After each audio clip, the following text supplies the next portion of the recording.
오늘 밤 말씀을 전해주실 우리 손창남 선교사님은 인도네시아 선교사님이십니다. 그리고 회계학 박사이시고 OMF 선교회 현재 대표로 계십니다. 중국 허드슨 테일러가 시작한 선교회입니다.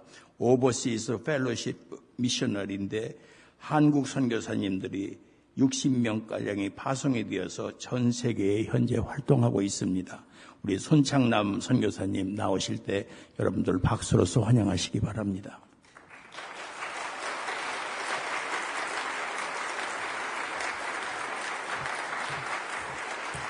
안녕하세요. 저는 고등학교 3학년 때 처음 주님을 구주로 영접했습니다. 저희 집이 전혀 그리스도를 믿지 않는 그런 집이었고, 저희 어머니는 아주 불교에 열심히 이렇게 다니는 분이었습니다. 보살님이었습니다, 절에. 고등학교 3학년 때 이제 우연히 친구를 따라서 어떤 집회에 가서 주님을 구주로 영접했습니다. 부모님이 그것 때문에 아주 굉장히 실망을 하셨습니다. 더더군다나 제가 주님을 영접한 때가 대학교 들어가기 몇 달 남겨놓지 않고 그렇게 주님을 영접했기 때문에 제 부모님이 제가 너무나 변해서 굉장히 어찌일 줄을 모르셨어요. 그냥 예수를 믿어도 그냥 교회만 얌전히 다니면 참 좋았을 텐데 이런 얘기를 많이 하셨어요.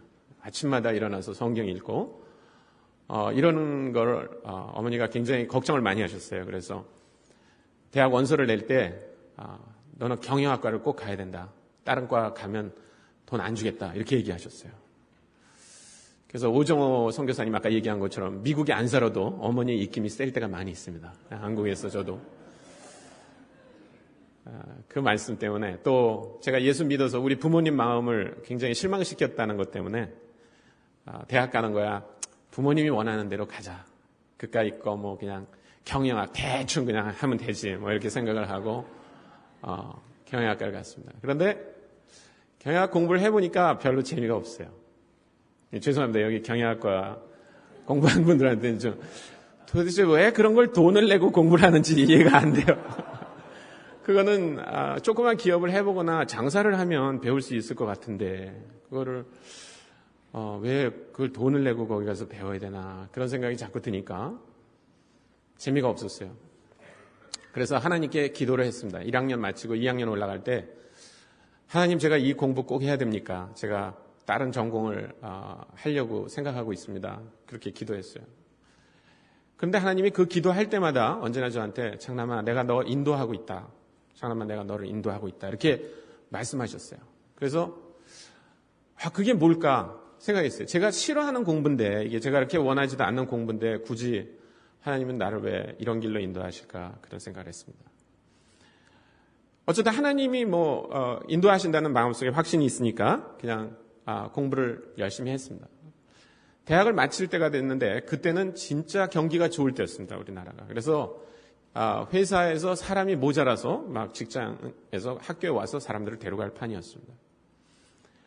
근데 제 마음속에 취직하고 싶은 마음이 없었어요. 하나님 뭔가 저한테 원하는 게 있는 것 같았어요. 그래서 대학원을 가기로 했습니다. 근데 대학원 갔을 때 좀 문제가 생겼습니다. 대학원 갔을 때 선교사님들을 많이 만났어요. 이 선교사님 만나는 게 불행의 씨앗입니다. 예, 선교사를 가까이 하지 마십시오. 여러분이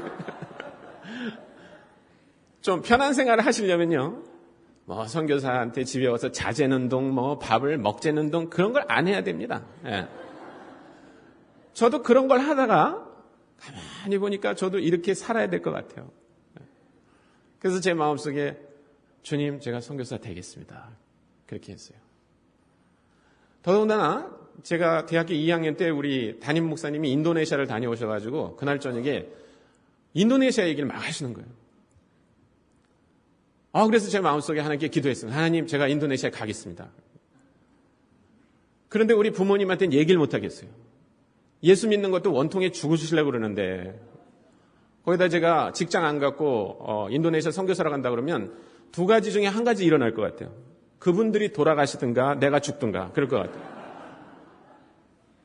그래서 대학원을 마칠 때 선뜻 제가 신학교를 간다든지 아니면 선교사가 되겠다는 말은 못했어요. 그러나 제 마음속에는 꾹꾹 눌러둔 것이 있습니다. 하나님, 제가 인도네시아 선교사로 가겠습니다. 근데 이제 대학원을 마치니까 취직을 해야 될 거 아닙니까? 그렇죠? 근데 또 취직은 하기 싫어요. 뭔가 하나님 하실 것 같아요. 그래서 아주 민적하고 있었습니다. 취직 안 하고. 그런데 어느 날 제 그 석사 논문을 지도했던 교수님이 저한테 손구는 졸업하면 뭘 하고 싶은가 그러시더라고요. 그래서 글쎄 그냥 일반 직장 안 다니고 뭐 어떻게 좀 다른 일을 해볼까 합니다. 그랬더니 대학교 그 시간 강사 자리가 났는데 거기 가서 강의를 한번 해보지 않겠냐고. 시간 강사 좋죠. 시간 강사는 뭐 시간도 많이 나죠, 우선. 네. 그래서 가서 강의를 하기 시작했습니다. 한 2학기 시간 강사를 한 다음에 그 수원에 있는 국립세무대학에서 저보고 전임 발령을 내줄 테니까 오라고 그래서 이제 세무대학에 가서 전임 교수로 발령을 받았습니다. 학생들한테 이 회계학을 가르치는 것도 재미있지만 정말 신나는 건 뭐냐면 학생들에게 복음을 전하는 것입니다. 이 교수가 캠퍼스에서 학생들에게 전도하는 것은요, 그것은 뭐하고 비슷하냐면 수족관에 들어가서 낚시질하는 거하고 비슷합니다. 고기들이 막 이렇게 왔다 갔다 하잖아요. 네. 얼마나 신나는지 몰라요. 여러분, 노방전도는요, 저 태평양에 가서 낚시하는 거와 똑같은 거고, 네. 그건 뭐 언제 물릴지도 모르고, 수족관에 고기를 다 실지 않습니까, 이게? 네? 요령이 나중에 생기면요, 이 공부 잘하는 애 전도하는 방법하고 공부 못하는 애 전도 방법까지 다 터득을 합니다. 이 공부를 잘하는 사람들은요, 생각보다 속이 없습니다.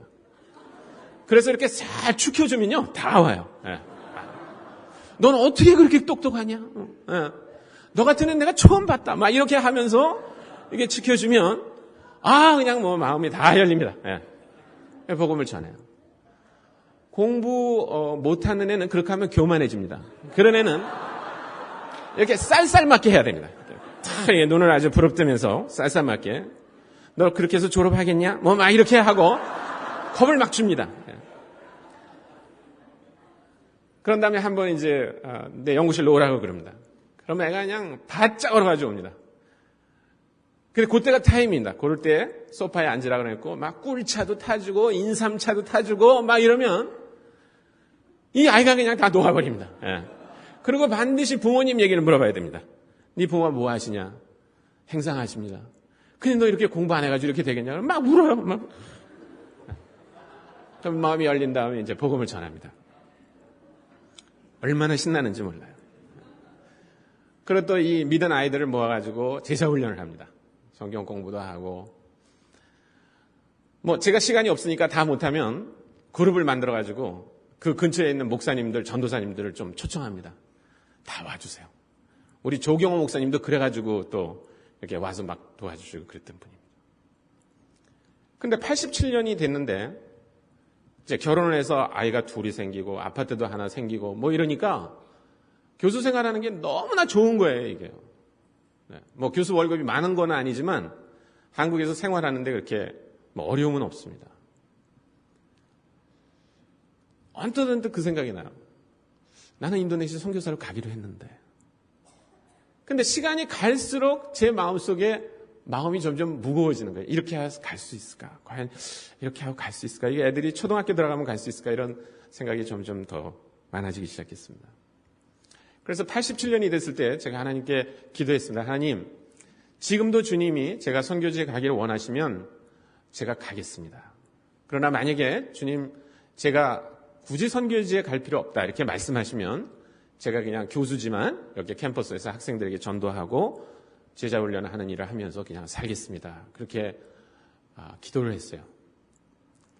근데 어떤 분이 저희 집에 놀러 오셨다가 제가 그런 기도를 한다고 이제 말씀을 드렸더니 이분이 나한테 내가 인도네시아에 있는 선교사님 한 분 알고 있는데 주소 적어드릴게 한번 연락해 볼래요? 그러더라고요. 그래서 그러라고 그랬어요.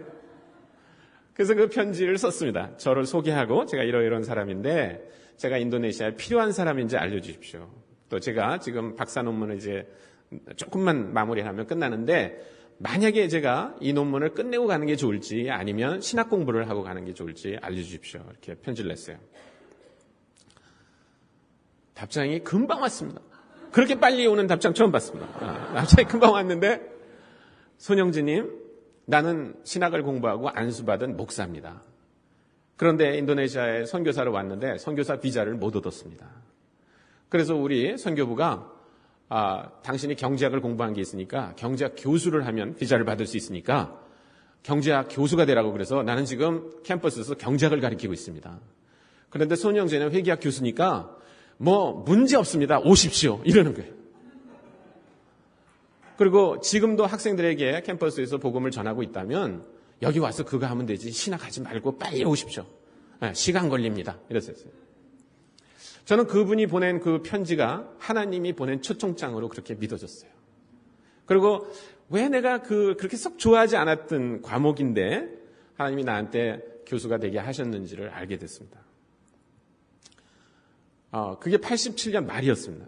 그런데 제가 한 가지 또 하나님께 기도를 했습니다. 하나님, 제가 이제 확실해진 것 같습니다. 제가 이제 인도네시아 가는 건 거의 확실한 것 같은데 제가 인도네시아 가기 전에 우리 부모님이 예수 믿게 해주세요. 그랬어요. 여러분, 그 일은 굉장히 어려운 일입니다. 우리 어머니가 절의 보살님입니다. 네. 그 두 분이 또 다 이민을 와서 하와이에 살고 계셨어요. 만날 수도 없었습니다. 그렇지만 기도했어요. 하나님, 제가 인도네시아 가는 것 주님이 정말 원하시면 제가 인도네시아 가기 전에 우리 부모님이 주님 믿게 해주세요. 전 사실 그렇게 기도했지만 하나님이 그것을 응답해 주실 거라고는 그렇게 생각하지 않았어요. 그런데 해가 바뀌었는데 88년 1월이 됐는데 하와이에 있는 제 동생이 전화했어요. 형, 나쁜 소식이 있어요. 뭔데? 아버님이 위암이래요. 그래서 일주일 후에 수술하세요. 그러더라고요. 그래서 열심히 기도했습니다. 그런데 마음속에 확신이 들었어요. 하나님이 뭔가 시작하신다는 확신이 들었어요. 근데 수술 결과는 아주 나빴어요. 전이가 많이 돼서 의사가 아무것도 할 수 없다고 이제 한 4개월 사실 거라고 그랬대요. 3월 초가 됐을 때 우리 아버님이 한갑이셨어요. 딱 그때가. 그래서 제가 휴가를 얻어가지고 하와이에 갔습니다. 아버님이 저를 그 하루는 알라모아나 비치에 데려가셨어요. 그 비치에 가서 아버님하고 이런저런 얘기를 하다가 이제 집에 가자 그래서 제가 아버님께 여쭤봤습니다. 아버님, 지금 만약에 돌아가시면 천국 갈 수 있으시겠어요? 그랬어요. 그랬더니 못 갈 것 같다. 왜 그렇게 생각하세요? 그러니까 야, 나는 죄만 짓다 살았다. 근데 내가 어떻게 천국 가겠냐? 그래서 제가 예수님에 대해서 말씀드렸어요. 예수님이 십자가에 돌아가신 것은 바로 죄인인 우리 때문에 그렇습니다. 그래서 아버님이 선한 일을 더 못하신다 하더라도 이제 그냥 예수님이 내 죄를 용서해 주신 것을 감사합니다. 그렇게 믿으십시오. 그러면 구원받습니다. 그렇게 설명드렸어요. 우리 아버님이 눈물을 쭉 흘리시더라고요. 그리고 그 자리에서 알라모아나 비치에서 예수님을 영접하셨어요. 저는 그런 일이 일어날 거라고는 생각 못했어요. 저는 이제 다시 강의를 해야 되기 때문에 한국으로 돌아왔고 6월 말에 아버님이 이제 임종이 가까우셨다는 소식을 듣고 강의를 한 주 땡겨서 마치고 다시 하와이로 갔습니다. 그리고 아버님 옆에서 제가 일주일 있었어요. 그리고 돌아가셨어요. 그래서 장례를 거기서 치르고 다시 한국으로 돌아왔습니다. 근데 그때까지도 어머니 마음이 냉랭하셨어요. 그런데 8월 말쯤에 또 하와이에 있는 동생한테 전화가 왔어요. 형, 좋은 소식이 있어요. 그래서 저는 감 잡았어요. 뭔지. 어머니가 교회 나가시기로 했어요. 그러더라고요. 우리 어머니가 지금 권사님이세요. 네, 하와이 감리교회. 그러니까 88년도 이 한 해 동안 아버님과 어머님이 다 주님께 돌아왔어요. 저는 그런 일이 있을 거라고 상상도 하지 못했어요. 하나님이 제가 선교사로 가기 위한 모든 준비를 다 해주셨어요. 그리고 박사 논문도 다 끝냈습니다. 그리고 89년도 한 학기를 더 강의한 다음에 저희가 평신도기 때문에 우리 OMF 선교부에서 한국에 있는 그 해외 선교 훈련에서 1년 동안 선교사 훈련을 좀 받으면 좋겠다고 그래서 저희가 모든 가족이 들어가서 1년 동안 합숙을 했습니다. 그래서 거기서 신학과 선교학을 공부를 했습니다. 인도네시아에 이제 미리 저희가 어떤 대학이 저희를 초청했기 때문에 그곳에 이제 비자를 받아가지고 들어갔습니다. 제가 간 곳은 그 인도네시아 중부 자바에 있는 족자카르타라고 하는 도시인데 그 도시를 아마 여러분이 기억하실 거예요. 지난 5월 달에 지진이 있어서 한 6천 명 죽었죠? 기억나세요? 그 도시가 족자카르타입니다. 그런데 그 도시에 이제 제가 갔는데 그 도시는 대학생 도시로 유명합니다. 거기는 대학이 80개가 있습니다. 그러니까 뭐 대학생 도시라고 해도 과언이 아니고 전체 인구가 80만인데 그 중에 대학생이 20만이 넘습니다. 아까 김정필 선교사님 말씀하신 거 보니까 보스턴이 뭐 그런 것 같아요. 그러니까 거의 미국의 보스턴 같은 그런 분위기도 그렇습니다. 전부 젊은 사람들이고 뭐 그러니까 대학과 그 대학에 오는 대학생과 대학생을 재워주고 먹여주는 일에 종사하는 사람이 뭐 거의 대부분이다 이렇게 해도 과언이 아닌 그런 지역입니다. 그곳에 그 두따 왓자나라고 하는 대학이 있는데 그 두따 왓자나라는 대학에서 이제 저를 교수로 초청했기 때문에 거기 가서 강의를 했습니다. 그런데 제가 인도네시아 말로 그 회계학을 강의하기로 되어 있었기 때문에 반둥이라고 하는 곳에서 언어를 1년 동안 배웠습니다. 인도네시아 말을 정말 열심히 배웠습니다. 그리고 1년 동안 언어 공부가 끝난 다음에 이제 족자카르타로 옮겨갈 때 조금 자신이 있었습니다. 왜냐하면 그 인도네시아의 언어 선생님들이 저희한테 뭐라 그러냐면 야 너희 같이 인도네시아 말 잘하는 사람도 별로 없다 막 그러면서 그렇게 얘기를 했습니다. 또 제가 회계학이 한국에서 9년 정도 강의를 했었고 그러니까 인도네시아 말 잘하겠다 회계학 9년 가르쳤다 그러면 족자카르타에 가서 그까이 거 회계학 그냥 뭐 대충 가르치겠다 이런 생각을 딱 했습니다. 그래서 가자마자 이제 첫 번 강의 시간에 들어갔는데 눈앞이 캄캄해요. 뭐 이렇게 얘기를 하는데 내가 생각해도 이렇게 해서 못 알아들을 것 같은데 그러니까 그냥 진땀만 척척 나고 뭐 갑자기 어떤 생각이 떠오르는데 그게 그 용어로 생각이 안 나고 뭐 이러는 거예요. 너무너무 힘들더라고요.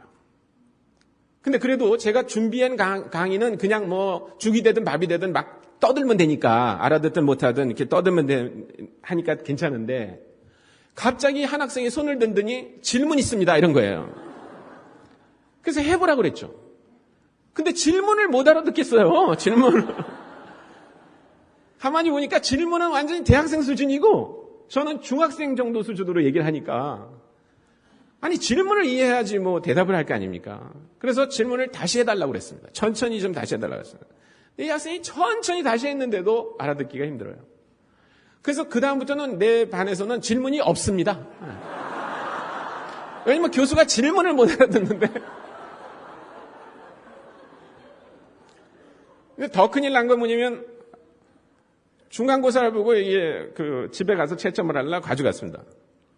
그래서 턱 열어가지고 이렇게 채점을 하려고 그러는데 뭐라고 썼는지를 모르겠는 거예요. 네. 근데 그 공부를 잘 못하는 학생일수록 답안지를 묘하게 이렇게 씁니다. 알 듯 모를 듯 이렇게 씁니다. 예, 공부 잘하는 사람은 아주 분명하게 써요. 이렇게 딱. 예. 자신이 없어요. 내가 틀렸다고 그럴 자신이 없어요. 뭘 써놓기만 하면 그래서 다 맞았다고 그랬어요. 그래서 학생들이 다 뭐 90점, 95점, 100점이었습니다.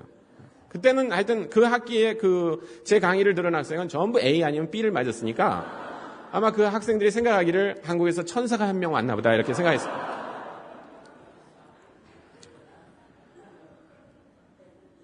그 한 학기 동안 하여튼 죽을 맛이었어요. 그 강의를 그 나라 말로 그렇게 한다는 게. 또 학생들은 제가 뭐 선교사라고 말할 수도 없는 거니까 나는 돈을 내고 수강을 하는데 왜 교수가 저렇게 엉망인가 그런 얘기만 하는 거예요, 나한테. 예.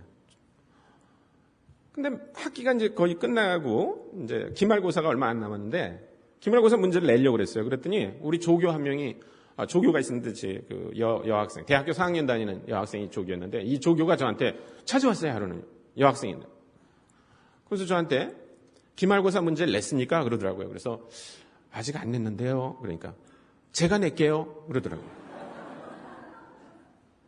깜짝 놀랐어요. 저는. 제가 이 여학생이 하는 말을 이해 못했나 그랬어요. 기말고사 문제를 자기가 내겠대요. 조교가. 대학교 4학년 조교가. 그래서 제가 물어봤습니다. 아니 왜 그런 생각을 했습니까? 이렇게 물어봤어요. 그랬더니 조교 시간이 있습니다. 조교가 가서 문제 풀어주는 시간이 있는데 이 조교가 문제 풀어주는 시간에 저한테 미리 와서 뭘 가르쳤습니까? 이렇게 물어봐야 되는데 이 조교가 자기가 이제 논문 쓰고 뭐 그런다고 바쁘니까 한 번도 온 적이 없어요, 저한테요. 그리고 그냥 조교 시간이 되면 쪼르륵 그리고 자기 그 조교실로 들어간 거예요. 강의실로 들어가가지고 뭐 배웠냐? 그럼 학생들의 대답이 뭐겠어요? 몰라요. 예요. 그러니까 이 조교가 에라 모르겠다 그러고 자기가 아는 걸 막 가르친 거예요, 그냥. 나중에 확인을 해보니까 제가 가르친 거하고 완전히 다른 걸 가르친 거예요. 그러니까 이 조교가 나한테 와가지고 당돌하게 문제를 자기가 내겠다는 거예요, 자기가 가르친 걸. 제가 여러분 얼굴을 이렇게 보니까 다 성화되셔가지고 그런 일이 있어도 아무렇지도 않으실 것 같아요, 여러분들은. 근데 저는 막 속이 부글부글 끓어 죽겠어요.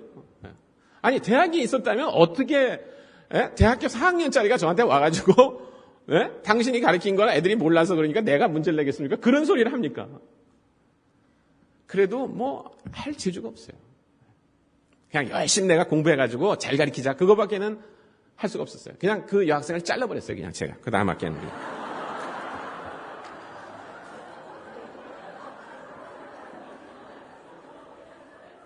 그냥 아무리 생각을 해요. 뭐 전도하려고 노력 많이 했습니다. 예. 제가 거기 간 건 전도하려고 간 거죠. 그렇죠? 예. 거기 뭐 그냥 월급 안 받는 회계학 교수를 하러 거기 간 게 아닙니다. 그런데 전도하는 것도 문제예요. 끝까지 얘기를 못하니까 시작은 해요. 어떻게. 그런데 애들이 뭐 얘기하려고 그런 거예요? 이렇게 되는 거예요. 끝으로. 제가 다른 무슨 그런 기독교 모임에도 많이 가봤습니다. 네. 끼웃끼웃한 거죠. 근데도 뭐 누가 뭘 해달라는 부탁도 없고 그래서 안 갔어요, 더 이상. 가지 않고 어느 날 생각을 했더니 그래, 내가 여기 회계학 교수로 왔는데 정부도 나를 회계학 교수라고 그래서 이렇게 비자 찍어줬으니까 회계학이나 잘 가르치다 가자. 내가 여기서 무슨 사역을 한다고 하는 거는 좀 분에 넘치는 것 같다. 내가 회계학 교수로 왔지 뭐. 그리고 거기 따로 외국 교수들을 보니까, 외국 선교사들을 보니까요. 외국 선교사들은 그냥 그것만 하더라고요. 뭐 건축학 교수면 건축학만 가르치고, 뭐 심리학 교수면 심리학만 가르치고 그래요. 그분들은 그게 선교사의 일이라고 생각하더라고요. 그래서 저도 은근히 마음속에 그런 생각이 드는 거예요. 그래, 나도 회계학 가르치는 게 선교지. 이렇게 생각을 했어요. 그리고 사역은 포기하자. 그리고 이렇게 포기. 딱 이렇게 하니까, 기쁨이 샘솟기 시작하는 거예요. 그때부터. 네? 여러분 그런 적이 있습니까? 중간고사 막 준비하다가 시간이 2, 3일 있을 땐 그래도 괜찮은데 늦잠 자다 딱 일어났는데 5시간 남았는데 읽어야 될 책이 500페이지예요. 그게 됩니까? 그러면 그때 어떻게 해요? 포기. 그럴 때 찾아오는 그 평안 느껴보셨어요? 여러분? 네? 얼마나 마음이 평안해집니까? 예. 그때부터는 부담 없이 만화도 보고 막, 예? 저도 그렇게 된 거예요. 예. 뭐 방학을 했겠다. 시간은 많은데 우리 딸이 뭐 해변에 가자 그러면 해변에 가고 산에 가자 그러면 산에 가고 동물원에 가자 그러면 동물원에 가고 정말 신나게 놀았어요. 근데 하루는 해변에 갔다 멋있는 해변에 가서 이제 찍은 사진을 이렇게 가족 사진을 벽에다 붙여놨는데 그 옆에서 밥을 먹고 있었는데 우리 딸아이가 그 사진을 이렇게 먹으면서 닭고기를 이렇게 먹으면서 막 희죽희죽 웃는 거예요. 그래서 다위야 뭐가 그렇게 웃어? 그러니까 우리 딸이 초등학교 2학년이었는데 뭐가 그렇게 웃어? 그러니까 아빠 우리는 참 웃기는 가족이다? 그래요. 그래서 왜 웃기는 가족이라고 생각을 해? 그러니까 아빠 우리는 여기 선교사로 왔는데 전도는 안 하고 맨날 이렇게 맛있는 것만 먹고 놀러만 다닌다?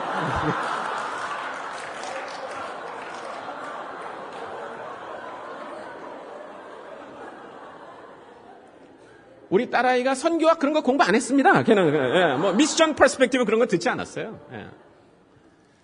근데 하여튼 잘은 모르지만 제가 예전에 교수 있을 때에도 늘 우리 집에 젊은 사람들이 많이 왔어요. 그러니까 세무대학 학생들도 늘 주말이면 우리 집에 와서 성경 공부하고 기도하고 찬양하고 그러다가 만약에 기숙사 못 들어가면 우리 집에서 자고 가고 늘 그랬어요. 그게 우리 다윗가 어릴 때 생각하는 그 기억이에요. 그래서 이웃 사람이 물어봅니다. 궁금하니까. 네. 어떤 젊은 그 사람이 하나 있는데 맨날 성경책 들고 왔다 갔다 하고 애들은 뭐 맨날 와서 찬송 부르고 그러니까 저한테 직접 물어볼 수가 없으니까 부인이 물어본대요. 우리 딸아이를 불러다. 야, 아빠 어디 다니냐?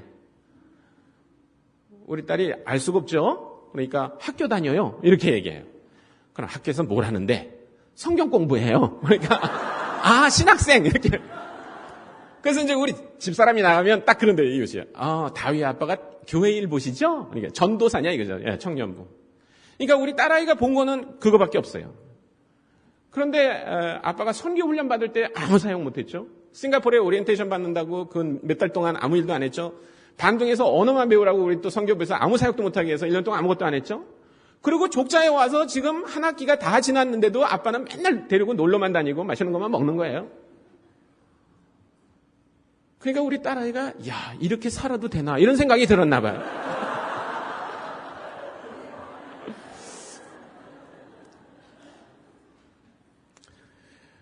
그래도 할 게 없었어요. 그래도 할 게 없습니다. 하나님이 안 주시면 못하는 거예요. 네. 마음은 답답하죠. 그날 밤에 진짜 잠을 잘 수 없었어요. 하나님 왜 나를 여기 부르셨습니까? 진짜 이렇게 그냥 지내다 가라고 부르셨습니까? 그렇게 하나님께만 기도했지만 아무 일도 일어나지 않았어요. 그런데 한 달쯤 지났어요. 그때 이제 우리 아이들은 개학을 했고 이제 그 대학은 아직 방학이었습니다. 그런데 매일 아침마다 제가 학교에 나가가지고 그 교수 사무실이 있어요. 그러니까 개인 연구실은 없었고 몇 명 교수가 같이 이렇게 사무실을 공유했는데 거기 가서 1학년 학생들이 읽는 그 회계학 책을 아주 그냥 앞부분부터 1장부터 읽는 겁니다. 네. 그래서 아주 그 회계학을 잘 가르쳐보자 이렇게 해서 제가 매일 가서 공부를 했습니다. 그리고 12시가 되면 우리 아이들을 픽업하기 위해서 이제 나와야 돼요. 그런데 어떤 학생 하나가 나를 뒤에서 따라오면서 불러요. 그래서 돌아섰습니다. 그랬더니 그 학생이 손 교수님 맞죠? 맞다고. 그러니까 자기는 이 학교 학생이 아니라 그래요. 그 학생이 어디 다니는 학생이냐면 가자마다라고 하는 대학에 다니고 있었어요.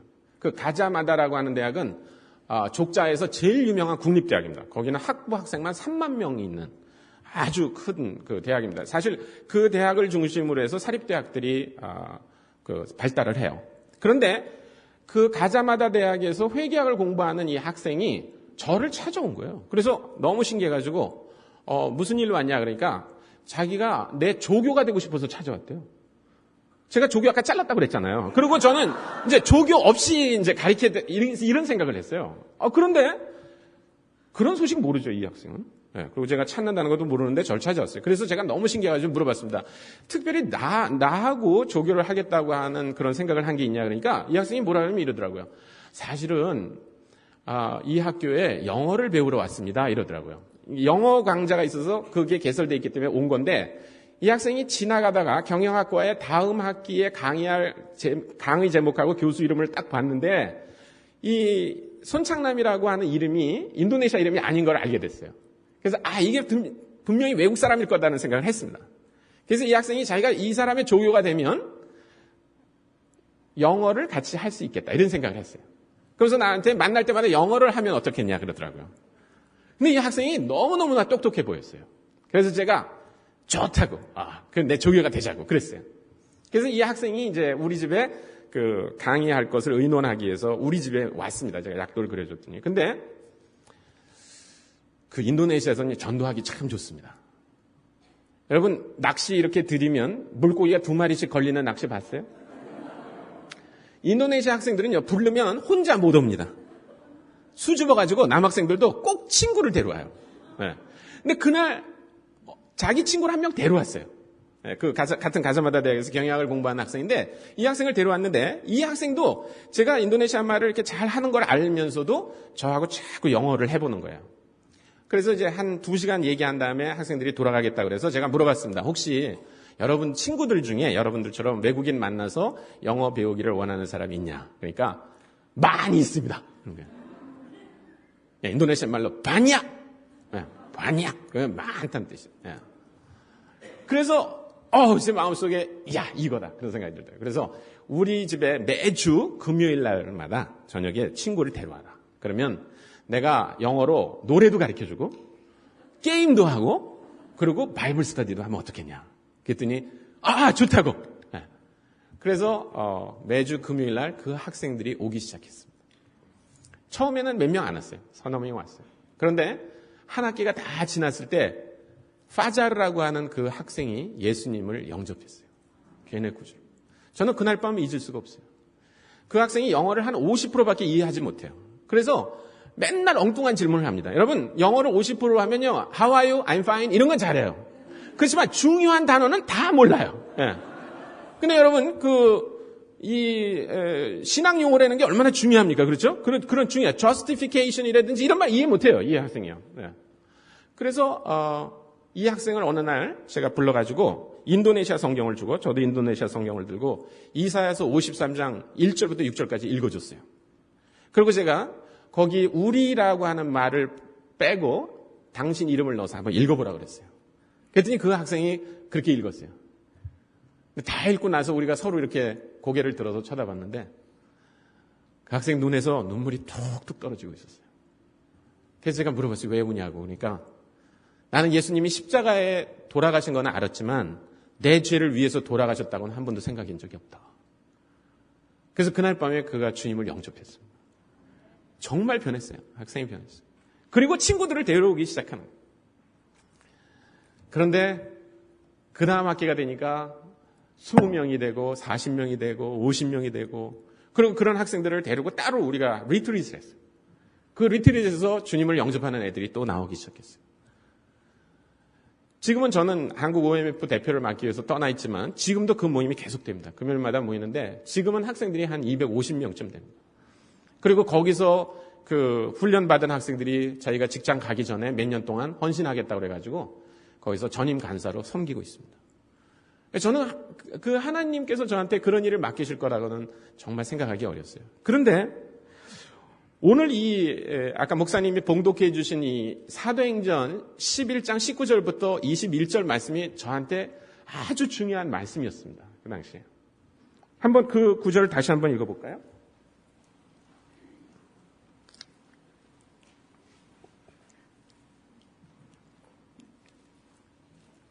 제가 다시 한번 읽어드리겠습니다.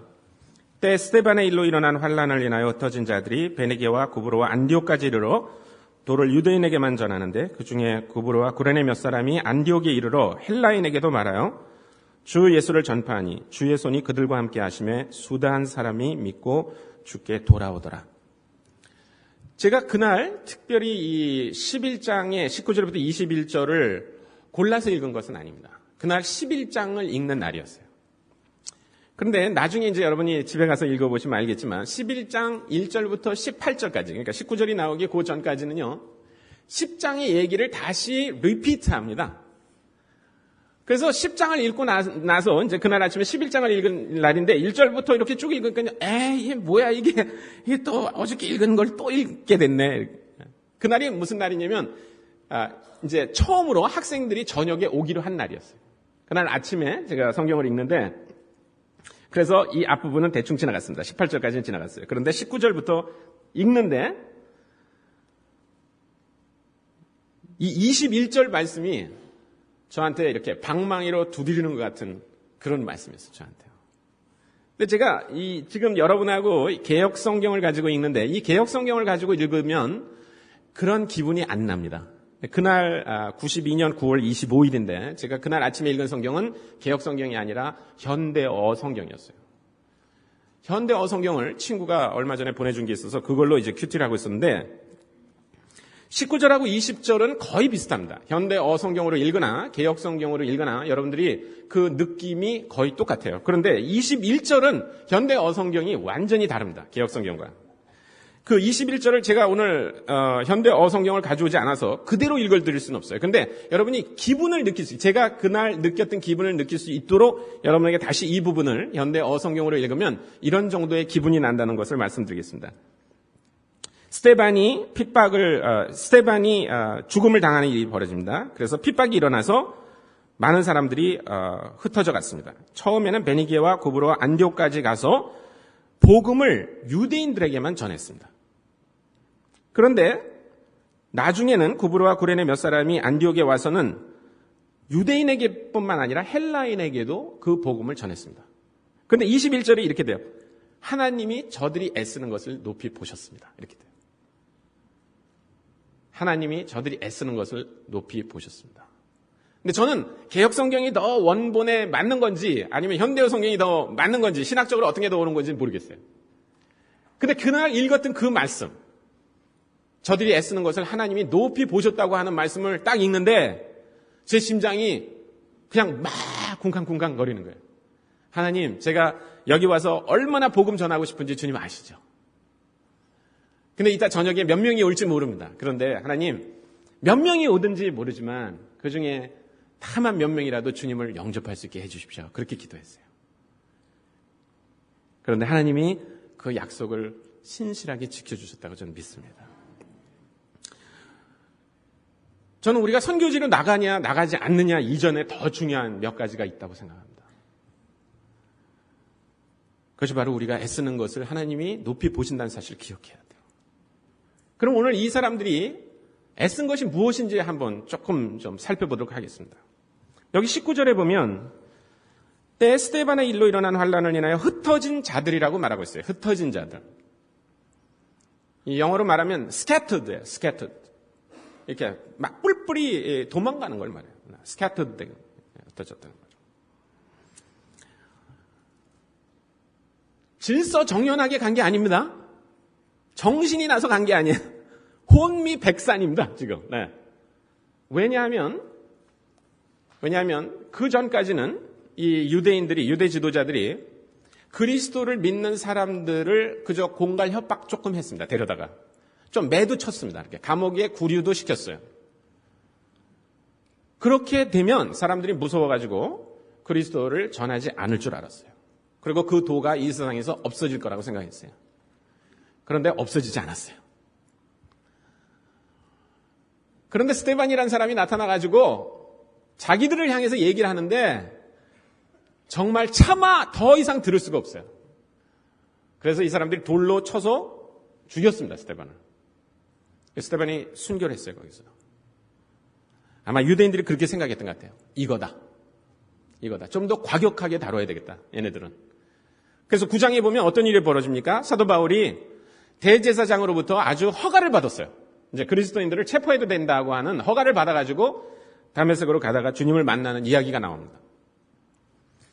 여기 11장 19절에 보면 이 스데반의 순교한 사건은 유대인들을 더 아주 기가 오르게 해가지고 예수 믿는 사람들을 전부 잡아서 죽일 수도 있게 그렇게 지금 상황을 만들어 놓은 것입니다. 잘 모르겠습니다. 여기 여러분들은 지금 미국 산호세까지 와 계시는데 어떻게 오셨는지 모르겠는데 이 중에 한국에서 예수 믿으면 잡아 죽인다고 해서 여기 오신 분 손 들어보세요. 그래서 거기다 재산 놓고 다 놓고 여기 오신 분 손 들어보세요. 그런 사람 없어요. 그러니까 이 사람들 얼마나 불쌍한 사람들입니까? 그렇죠? 자기 재산을 제대로 가져갔겠습니까? 그렇지 않아요. 지금 꽁무니가 빠지게 도망을 가고 있는 겁니다. 지금. 그런데 이 성경에서 그런 사람들이, 그 흩어진 사람들이 지금 잡히면 감옥에 가고 죽을지도 모르고 그래서 혼비백산에서 흩어졌다고 표현되고 있는 이 사람들이 한 일이 뭐라고요?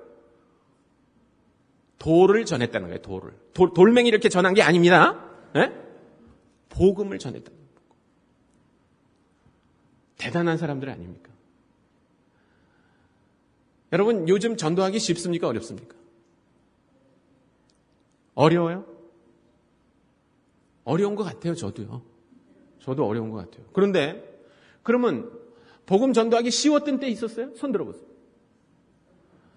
제가 80년대에 이제 저는 졸업을 하고 그 캠퍼스에서 간사가 아니었기 때문에 늘 간사들을 보면 좀 안 됐어요. 네, 박봉훈이지만 다 캠퍼스에 나가서 학생들 돌보고 그래서. 그래서 그 간사님들을 몇 번 저희 집에 초청해서 식사를 한 적이 있었습니다. 그래서 이제 물어봐요. 간사님, 요즘은 어때요? 아, 복음 전하기 너무 어려워요. 80년대 얘기입니다. 그래서 왜 그렇게 어려워요? 아, 요새는요, 맨날 운동권 애들이 이거 하잖아요. 그래가지고 애들이 맨날 거기 가서 그런 것만 듣고요. 무슨 담론 이런 거, 이런 얘기만, 사회 구성체 이런 것만 얘기하지, 복음에 관심이 없어요. 그래서 저는 그런 줄 알았어요. 그렇게 됐구나. 그럴 수도 있겠지. 그 이제 90년대가 됐어요. 그래서 인도네시아에 있다가 이제 안식년대 오니까 또 간사님들이 계시더라고요. 간사님들 또 초대했어요. 그래서 우리 집에서 식사를 했어요. 그래서 물어봤어요. 요즘은 복음 전하기가 쉬워졌습니까? 왜냐면 운동권이 다 없어졌잖아요. 아니요, 더 어려워졌어요. 아니, 왜 어려워졌어요? 아이들이 다 날라리가 돼가지고요. 맨 노는 것만 하고요. 이제 진지한 거에는 관심이 없어요. 80년대는 진지한 거에만 관심을 가져가지고 복음 전하기가 어려웠어요. 90년대가 되니까 다 날라리가 돼가지고 노는 거에만 관심이 있지 또 진지한 건 또 안 듣는다는 거예요. 그러니까 여러분, 언제 복음 전하기 편한 때가 있었습니까? 언제? 없어요. 없어요. 옛날에 60년대는요, 찢어지게 가난해서 사람들이 복음을 안 받아들인다고 그랬어요. 그러면 소득이 15,000불이 되니까 어떻게 됩니까? 다 놀러 다니느라고요, 복음을 또 안 받아들여요. 쉬운 때는 없었어요. 쉬운 때는 없었어요. 어떤 사람에게 물어봅니다. 왜 당신은 전도를 안 합니까? 제가요, 전도 폭발 지금 지원했는데요, 아직 못 들었습니다. 여러분, 전도 폭발 들었기 때문에 전도하는 거 아닙니다. 그거 아셔야 돼요. 네. 제가 전도 폭발을 무시하는 게 아니라, 여러분, 저기 설렁탕 집에 깍두기를 기가 막히게 잘하는 집이 있어요. 그러면 여러분이 다 가서 설렁탕 먹으면서 깍두기 먹었는데 그 환상적인 깍두기를 전에 먹어본 적이 없어요. 그러면 여러분들이 그 깍두기를 먹고 나서 어떡합니까? 야, 이 깍두기 나만 혼자 먹어야지. 야, 이거 누구한테 절대 얘기하지 않을 거야. 이러고 가서 또 먹습니까? 그렇게 해요? 동네방네 얘기하죠? 네? 그 깍두기 먹어보라고. 아예 차 가져가서 데리고 가잖아요. 너 그 깍두기 한번 가서 냉면 한번 먹어보라고. 예. 제가 월요일날 가려고 그랬는데 비행기표를 바꾸려고 그럽니다, 지금. 왜냐면 어떤 분이 저한테 화요일날 가면 월요일날 기가 막힌 냉면을 사준대요. 근데 제가 아무리 봐도 그분이 냉면 소개하는 세미나 12주 그런 거 들은 것 같지가 않아요.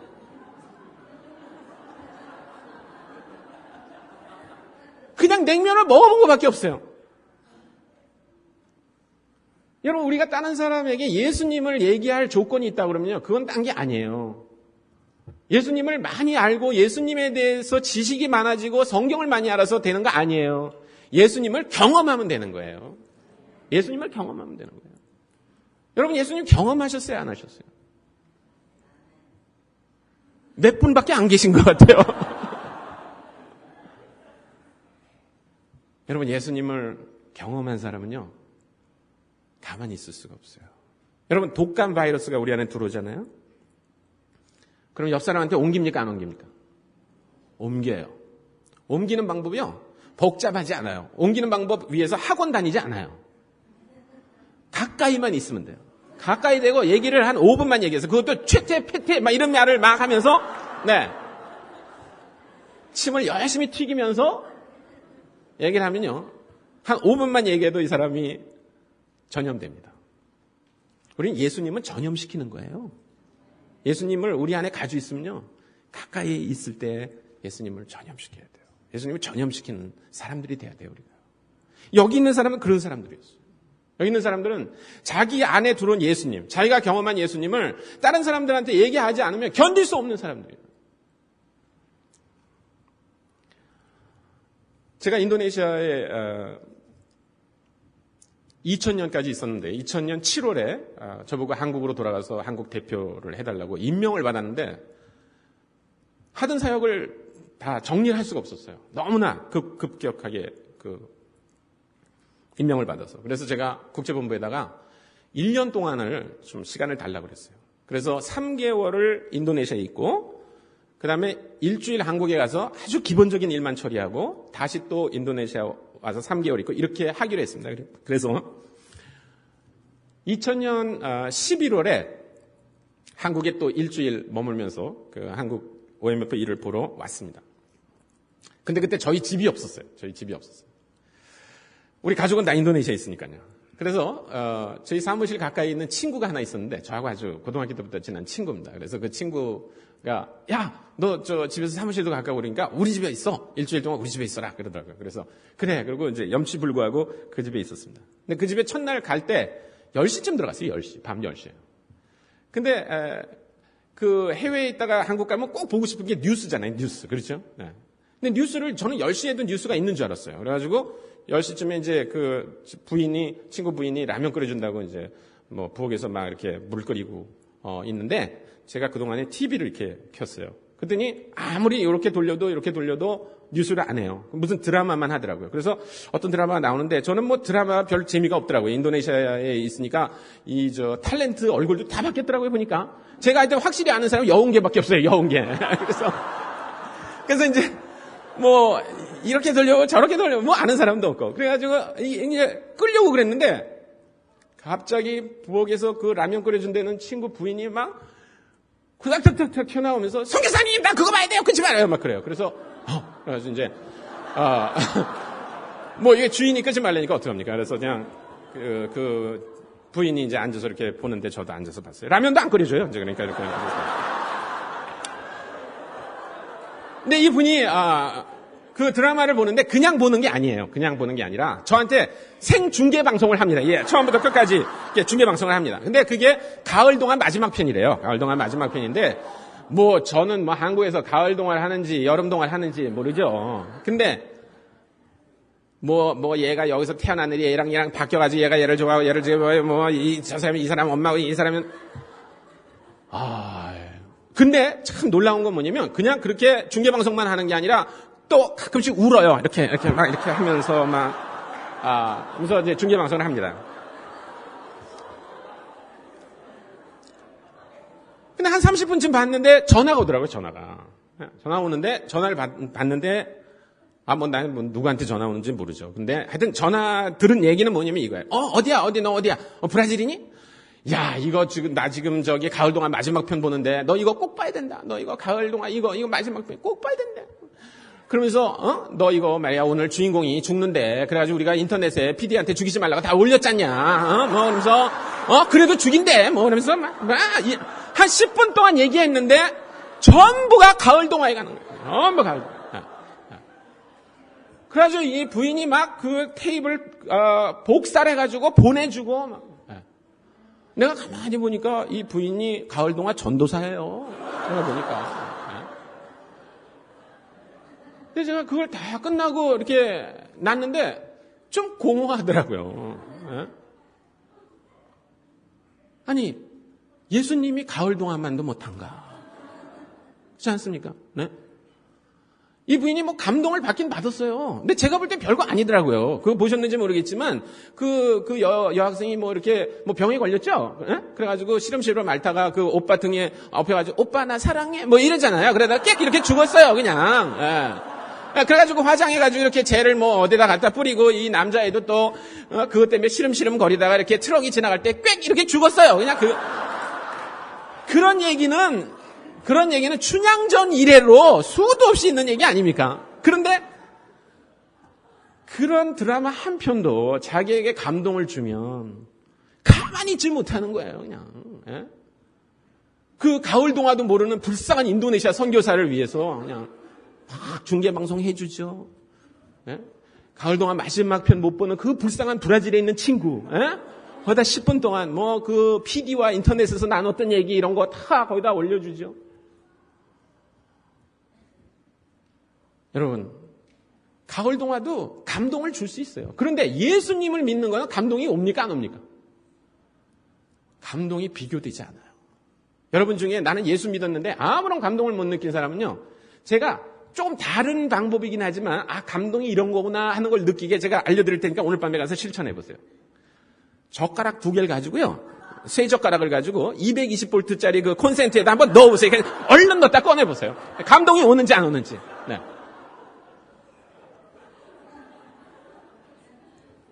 여러분, 예수님 믿으면 우리 가운데 어떤 변화가 일어납니까?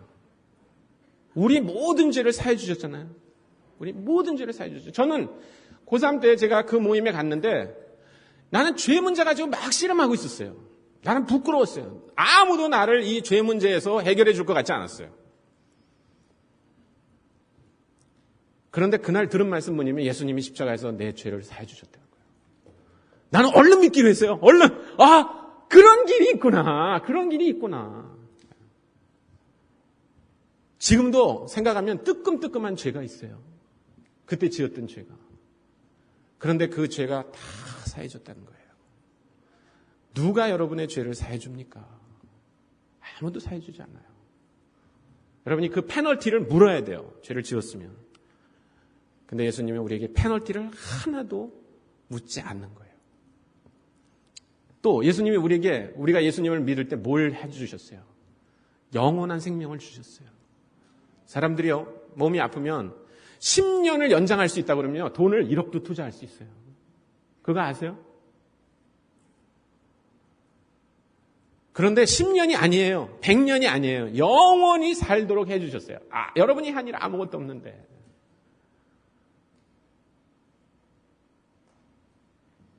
그것만이 아니에요. 우리 육체가 늙어서 죽고 무덤에서 다 없어지는데 주님께서 우리를 다시 부활시키겠다고 그러셨어요. 그 부활된 육체는요, 얼마나 영광스러운 건지 몰라요. 근데 주님께서 그 소망을 우리에게 주셨다는 거예요. 여러분, 드라마 한 편 보고 감동을 받고 깍두기 하나만 먹어도 우리는 그냥 다른 사람에게 얘기하지 않으면 못 견디는 사람들입니다. 그러면 예수님을 전하는 사람들은 어떤 사람이냐? 내가 믿은 예수님 너무나 좋은 거예요. 그래서 가만히 있을 수가 없어요. 여기 있는 사람들은 다 그런 사람들이었어요. 두 번째, 제가 세 가지만 얘기하겠습니다. 이 흩어진 사람들의 특성을. 두 번째는 뭐냐면, 이 사람들이 19절 마지막에 보면 유대인에게 복음을 전했는데 20절에 가면 헬라인에게도 복음을 전했다는 겁니다. 헬라인에게도. 여러분, 이 정도 생각하지 마십시오. 처음에는 한국 사람한테 전도를 하다가 그 옆에 있는 필리핀 사람한테 가서 얘기했나 보다, 이렇게 생각하면 안 됩니다. 역사적으로 볼 때 여기서 일어난 이 사건, 이 사람들의 이름이 기록되어 있지 않아요. 흩어진 자라고 되어 있어요. 무명한 사람들이에요. 우리가 다시 8장 1절로 거슬러 올라가면 사도들은 예루살렘에 남아 있었고 무명한 사람들, 그의 이름이 거명되지도 않는 사람들이 흩어져 가는 것을 볼 수 있습니다. 그런데 이 사람들이 선교의 역사에 있어서 어마어마한 변화를 가져오게 됩니다. 그 변화가 유대인들만 하나님을 믿는 게 아니라 이제는 헬라인들도 하나님을 믿는다는 사실을 확신한 거예요, 이 사람들이.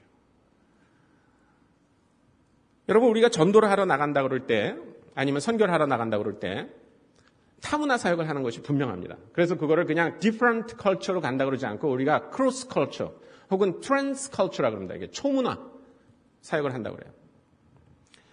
그 사람들이 말을 배워야 됩니다. 제가 아까 얘기했지만 말 배우는 게 얼마나 어려운지 몰라요. 문화적으로도 다릅니다. 인도네시아 사람 달라요. 그래서 말을 인도네시아 사람들이 이렇게 돌려서 하는데 그걸 잘 못 알아들어서 아주 실수한 적이 많이 있습니다. 저한테 그 총장님이 4년 동안 이제 거기서 지낸 다음에 안식년으로 한국 오려고 그랬는데 제가 총장님한테 가서 물었어요.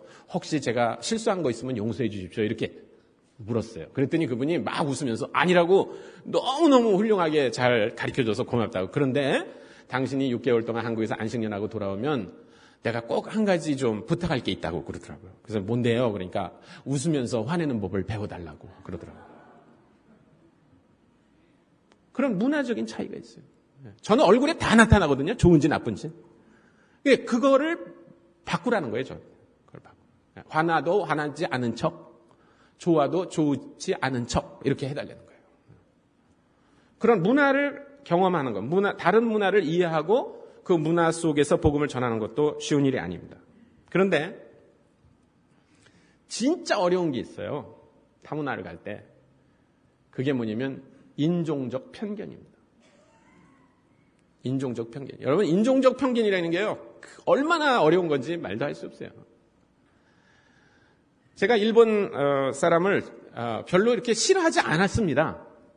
어릴 때. 일본 사람은 깨끗하잖아요. 가끔 제가 외국에 나가면 사람들이 물어봐요. Are you Japanese? 그래요. 기분 좀 나빠요. 요새는 기분 나빠요. 근데 그 사람들이 Japanese라고 말할 때는요, 좀 이렇게 깔끔해 보이고, 예를 들면 뭐 좀 있어 보이고 뭐 이런 사람들한테 되게 묻는다고 그래요. 내가 I'm a Korean 막 좀 기분 나빠하고 그러면요, 그러냐고 막 미안하다 그러면서 이제 설명을 좀 덧붙입니다. 더 기분 나빠요. 그런 거는요, 사실은. 근데 제가 어릴 때 우리 부모님은 다 일제 그 말기에 이제 교육을 받으셨고 그런 분이기 때문에 일본 사람들이 얼마나 못되게 했나를 많이 들었어요. 저는 어릴 때요. 근데 제가 크면서 언제나 이런 생각이 있습니다.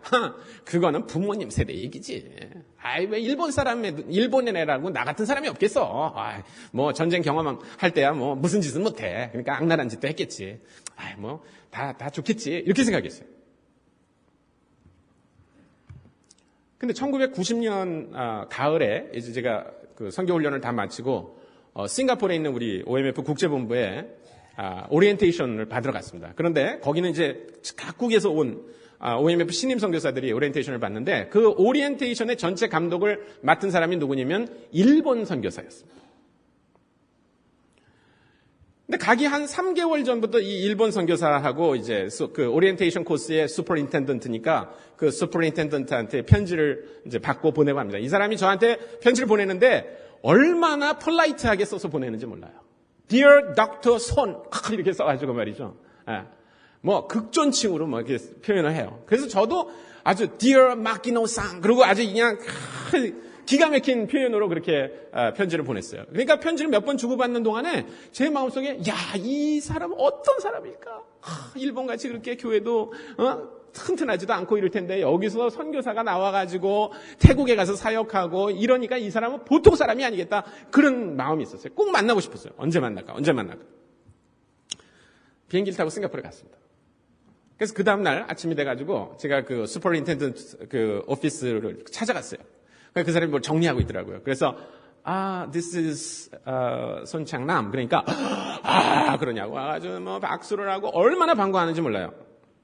그래서 저도 참 반가웠어요. 그래서 한 시간 동안 얘기를 하고 이제 저희 OMF는 허드슨 테일러 선교사가 시작한 단체고 영국 선교사가 많아요. 그래서 분위기가 약간 영국적입니다. 그래서 10시 반이 되면 티 브레이크를 해야 돼요. 그래서 전부 티 브레이크를 하러 내려가자고 그래서 저도 따라갔습니다. 일본 선교사. 그랬더니 그 다이닝 룸에 이제 티 브레이크를 온 모든 스태프들이 거기 다 있는데 싱가포르 자매가 셋이 앉아있는 그 테이블이 있었어요. 거기에 그 마키노상이 친히 손수 막 이게 티를 만들어가지고 저를 주고 이제 그래서 자기도 만들어가지고 둘이 거기 가서 앉았습니다. 근데 저는 일본말을 못하고 우리 일본 선교사도 한국말을 못하니까 영어하죠. 영어하지만 제스처는 다 저도 한국식으로 하고 그분도 일본식으로 하더라고요. 그래가지고 뭐 예스 막 이러고 예스 막 이러고 이제 그렇게 얘기를 했어요. 저는 외국에 살아본 적이 없었기 때문에 이제 말만 영어입니다. 예, 그거 다 그냥 한국식으로 이렇게 했는데 그분도 막 이제 제가 그럴 때마다 뭐 이렇게 하고 이렇게 했어요. 그 모습이 아주 신기했는지 그 싱가포르 자매 한 명이 갑자기 우리를 보고 뭐라고 하면 Hey, you guys between Japanese and Korea, why you guys are so similar? 이렇게 했어요. Why you guys are so similar? 그래서 제가 뭐 속으로 Good question! 이렇게 생각하면서 내가 막 머릿속으로 생각했어요, 이제. 그러면 고려 시대부터 얘기할까? 신라 시대부터 얘기할까? 뭐 막 이제 이렇게 정리를 하고 있었습니다, 머릿속에. 그러니까 제가 대답을 약간 멈췄어요. 이제 정리하고 있는 거예요, 머릿속으로. 근데 이 일본 선교사가 얼른 대답을 해버렸어요. 일본 선교사가 뭐라냐면 Yes, we are very similar between Japanese and Korea because Korea was occupied by Japan for a long time.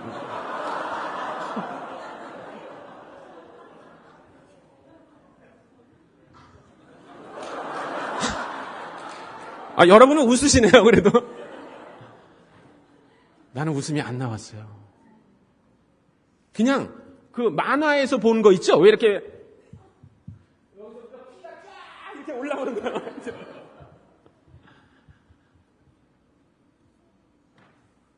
아무 말하고 싶은 생각이 없어요. 나는 한국에 있을 동안에 일본 관광객들이 지나다는 건 많이 봤습니다. 그렇지만 일본 사람하고 앉아서 그게 소위 significant한 대화를 나눈 건 처음이에요. 내 인생에. 35살이 됐을 때 내가 내 생에 일본 사람 첫 사람과 대화하고 있는 건데 지금. 근데 그 사람 입에서 Yes, we are similar because Korea was occupied by Japan for a long time. 아무런 할 말이 생각이 안 나요.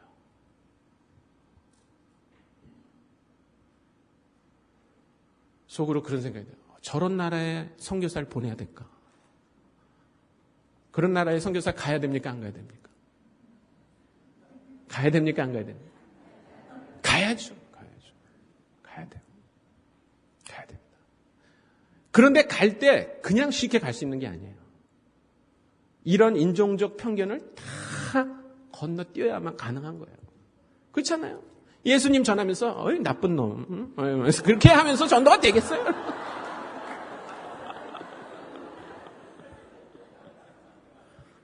안 되죠. 그렇게 가죠. 안 되죠.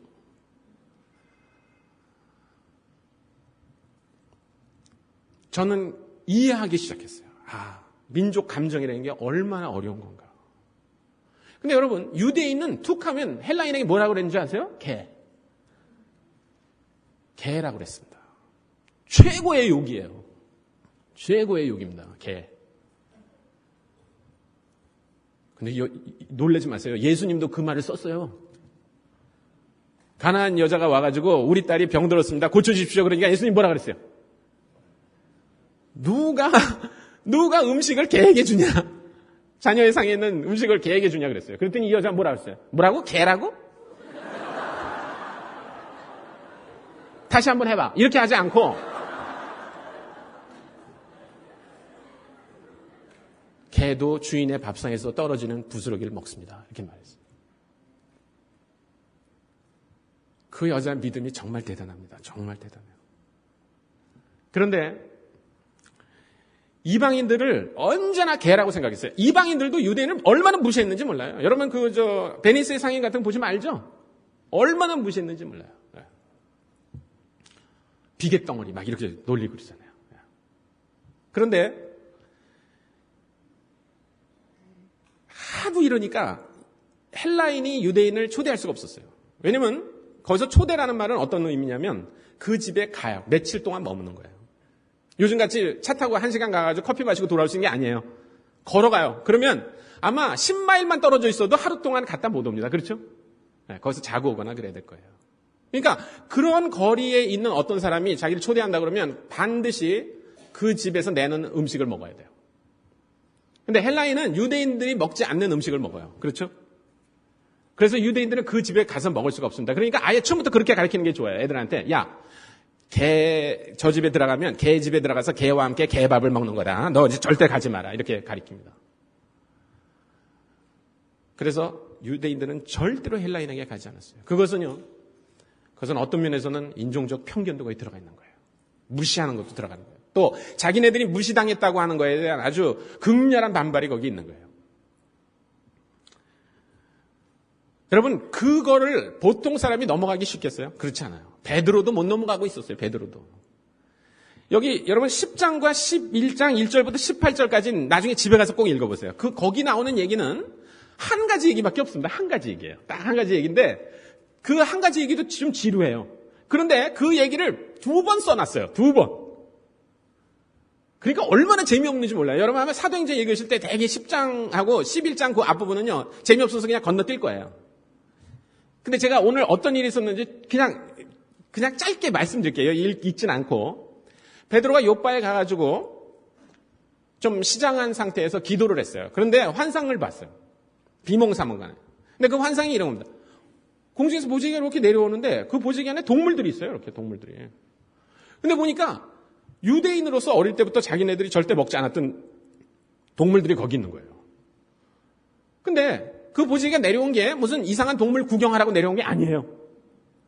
그 보지개가 이렇게 있은 다음에 음성이 들렸어요. 음성이. 잡아먹어라. 그런 음성이 들렸어요. 깜짝 놀랐어요. 베드로가. 아니, 먹어본 적이 있지도 않은 음식을 어떻게 먹어요? 그래서 못 먹습니다. 그랬어요. 그랬더니 보지개가 이렇게 올라갔어요. 근데 끝난 게 아니에요. 그게 1막이에요. 1막. 제 2막. 다시 보지개가 내려왔어요. 똑같은 보지개가 내려와가지고 또 똑같은 동물들이 그 안에 있었어요. 그리고 다시 또 목소리가 또 들리는 거야. 잡아먹어라. 이렇게. 그래서 베드로가 나는 못 먹습니다. 그때 보지개가 올라갔어요. 근데 보지개가 또 세 번째 또 내려왔어요. 3막이에요. 3막. 그래가지고 또 잡아먹어라. 이렇게 됐어요. 못 먹습니다. 그러고 나서 비몽사몽간에 이게 무슨 뜻일까? 그러고 생각하고 있었는데 노크 소리가 들렸어요. 그러더니 고넬료라고 하는 사람이 보낸 사람들인데 좀 가시면 좋겠습니다. 얘기했어요. 그래서 베드로가 거기 갔습니다. 베드로가 만약에 그 환상을 보지 않았다면 절대 가지 않았어요. 왜냐하면 간다고 하는 말은 뭐예요? 거기서 나오는 음식도 먹는 거예요. 그런데 갔어요. 그리고 거기서 성령이 그들에게 내리는 것을 보았어요. 하나님이 역사하는 걸 봤어요. 그래서 세례를 줬어요. 그리고 돌아왔습니다. 그거는 1장이에요. 1장. 제2장. 앞에 장로님들이 쭉 서 있습니다. 그리고 베드로가 겁먹은 얼굴로 그 장로님들 앞에 서 있습니다. 장로님들이 막 이렇게 물어봅니다. 아니, 당신이 유대인으로서 어떻게 헬라인의 집에 가서 며칠씩 묵으면서 말이지 음식을 먹는단 말이에요. 그러고 막 그랬어요. 그랬더니 베드로가 무슨 일이 있었는지를 얘기를 하는 거예요. 근데 그걸 똑같이 얘기했어요. 그래서 제가 똑같이 얘기하면 재미없으니까 그냥 판토마임으로 해보겠습니다.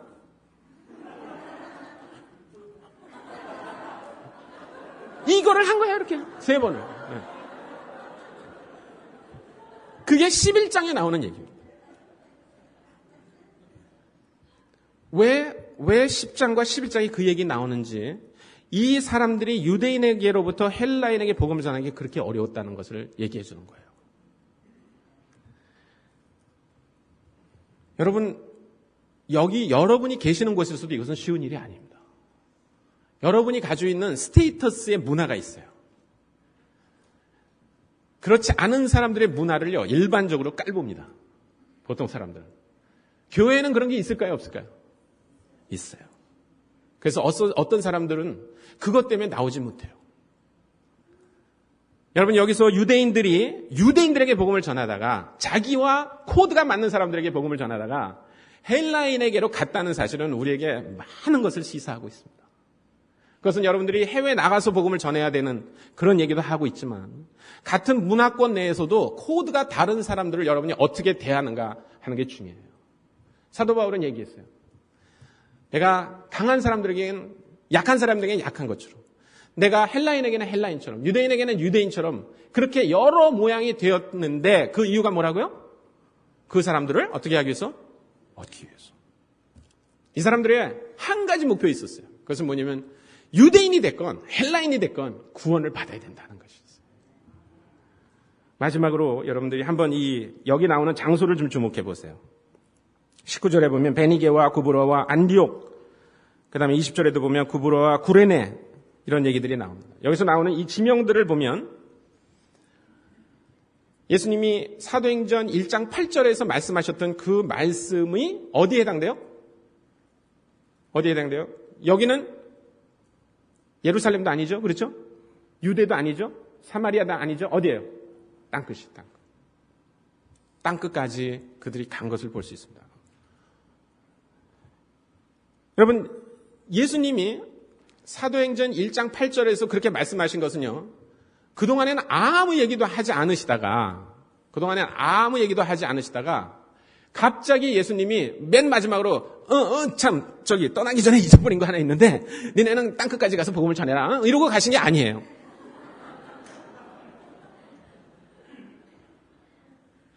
그렇게 말씀하신 거 아니에요.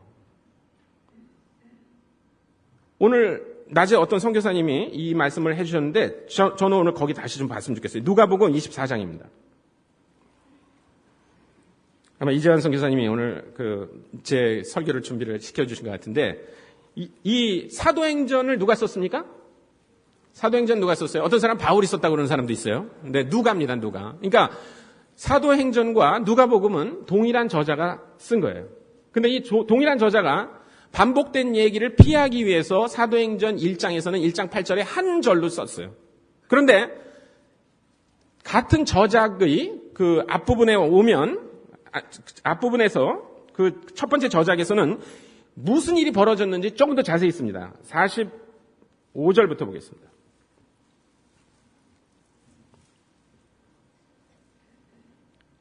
(45절부터) 48절까지 우리가 다시 한번 읽어보겠습니다. 시작. 이에 저희 마음을 열어 성경을 깨닫게 하시고 또 이르시되 이같이 그리스도가 고난을 받고 제3일에 죽은 자 가운데서 살아날 것과 또 그의 죽음으로 죄사함을 얻게 하는 회개가 예루살렘으로부터 시작하여 모든 족속에게 전파될 것이 기록되었으니 너희는 이 모든 일의 증인이라.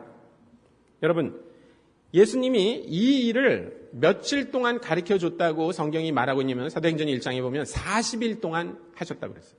40일 동안 마지막 특별 성경 세미나를 하셨어요. 예수님이 하는 세미나. 네. 그것도 40일 동안. 그런데 그 주제가 딱 두 가지였어요. 딱 두 가지였습니다. 그게 뭐냐면 46절을 다시 보면 그리스도가 고난을 받고 제3일에 죽은 자 가운데 살아날 것과, 그렇죠? 복음입니다. 복음에 대해서 얘기하고, 그 다음에 이 47절에 보면 또 그의 이름으로 죄사함을 얻게 하는 회개가 예루살렘으로부터 시작하여 모든 족속에게 전파될 것. 두 가지에 대해서 분명히 얘기해 줬어요. 며칠 동안 얘기했다고요? 40일 동안 반복해서 얘기해 줬어요. 그리고 예수님이 마지막으로 얘기한 거를 결론 지어서 사도행전 1장 8절에 그렇게 누가는 기록을 하고 있어요. 여러분, 예수님이 한 이 말씀, 그것이 마지막 유언으로 하셨던 40일 동안 세미나를 하신 거의 결론이든, 여러분, 우리가 이것을 실천해야 될 의무가 있습니까? 없습니까? 있습니까? 없습니까? 있어요. 예수님이 우리에게 마지막으로 진짜 부탁하신 거예요. 그분의 생애의 마지막 부분을 다 쏟아서 우리에게 부탁하신 게 이거예요. 여러분 중에 그 왕호장룡이라는 영화 보셨어요? 왕호장룡. 저는 그 중국 무협 영화 같은 거 잘 안 봅니다. 왜냐면 좀 허무해요. 예, 막 봉샹 뭐 이렇게 날아다니고 막 그랬는데 예. 근데 그 왕호장룡은 안 볼 수가 없더라고요. 왜냐면 추석이나 설날은요 언제나 그거 해요. 예. 그 아마 그 방송국에서 그 필름을 가지고 있나 봐요. 예. 가지고 그걸 맨날 이렇게 틀어주는 것 같아요. 하여튼. 그래서 이제 앉아서 몇 번 봤습니다. 그거 벌써. 예. 근데 여러분, 그 왕호장룡이나 그 중국 무협 소설들은요, 대부분 스토리가 비슷합니다. 그게 그거예요. 제가 오늘 하는 얘기 듣고 한번 비디오나 이런 거 보세요. 그러면요, 거의 제가 얘기하는 내용이 비슷합니다. 이제 꼭 시작할 때 되면 이렇게 합니다. 그 고승이나 이 사부가 언제나 이렇게 자기에게 맞아서 죽어요. 이렇게 죽습니다. 근데 그 죽기 직전에 꼭 어떤 조그만 꼬마애가 또르륵 달려옵니다. 사부님! 그러고 딱 와요. 그때까지 안 죽어요. 사부는 언제까지 그 어린아이가 올 때까지 안 죽습니다. 그런 다음에 이 아이에게 자기의 그 검을 딱 내줍니다. 그래서 이걸 받아라. 내 원수를 갚아다오. 그러고 죽습니다. 그러면 이 아이가 그 검을 딱 가지고 폭포에 갑니다. 되게. 가지고 이렇게 길을 모으고 막 이런 이제 연습을 합니다. 그 어느덧 큰 사람이 돼요. 그래가지고 그 사부한테 받은 칼을 가지고 자기가 들었던 그 원수를 하나씩 이렇게 감는 겁니다. 그리고 해피엔딩은 뭐 이쁜 여자하고 잘 사는 거고, 비극적인 엔딩은 그냥 그러다가 거기서 죽는 거예요. 마지막으로 한 명 죽인 다음에 자기도 죽는 거. 영화 다 그렇습니다. 네. 제 말을 믿으세요. 요즘은 그런 그 서부 활격이 없지만 옛날에는 뭐 돌아온 무법자 그런 거 있잖아요. 예? 황야의 무법자 딴따다단 하고 나오는 그 영화도 되게 비슷해요. 그것도 제가 얘기해 드리면 이 스토리에서 벗어나는지 안 벗어나는지 한번 가서 확인해 보세요. 그 영화는요 되게 어떻게 시작하냐면 이렇게 아주 평화로운 마을이 있습니다. 이렇게. 예. 거기에 그 언덕 위에 아주 집이 하나 있는데 거기서 부인은 빨래를 하고 남자는 막 이렇게 헛간에서 뭐 이렇게 치우고 있습니다. 그리고 애는 뭐 거위를 쫓아다니면서 막 이렇게 장난을 합니다. 그러다가 저쪽에서 이제 막 그 악당들이 말을 타고 이렇게 막 옵니다. 그런 다음에 막 총을 방탕탕탕 쏴가지고 이제 그 아버지가 그러면 이제 얼른 총을 가지고 나왔는데 역부족이니까 이제 죽고 엄마도 죽고. 그런데요 꼭 보세요. 그런데 보면 이렇게 헛간 뒤에 그 밀집 사이로 구멍을 내놓고 애가 다 봅니다. 이렇게 언제나 이렇게 딱 보는 장면이 나옵니다. 이 악당들이 다 물러간 다음에 아직도 김이 모락모락 나는 자기 아버지의 총을 탁 울면서 그 아이가 이렇게 움켜집니다. 그리고 어디로 가냐면 사막 같은 데로 갑니다. 그런 다음에 깡통을 언제나 이렇게 올려놓고 쏘는 연습을 합니다. 이렇게 하면서. 그래가지고 백발백중 명수가 되면 그 다음에 이제 자기가 옛날에 이렇게 봐뒀던 그 악당들의 얼굴을 기억해서 한 명씩 죽이러 다닙니다. 영화 얘기를 하려고 이거 얘기한 거 아닙니다.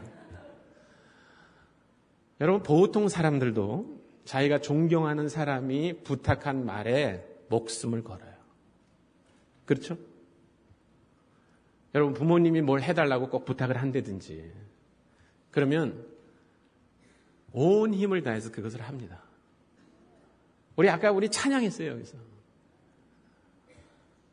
우리 예수님을 향해서 나의 주님, 나의 왕, 그렇죠? 나를 다스리는 분 이렇게 얘기해요. 그런데 예수님이 한 이 말에 대해서 우리는 어떻게 하고 있습니까?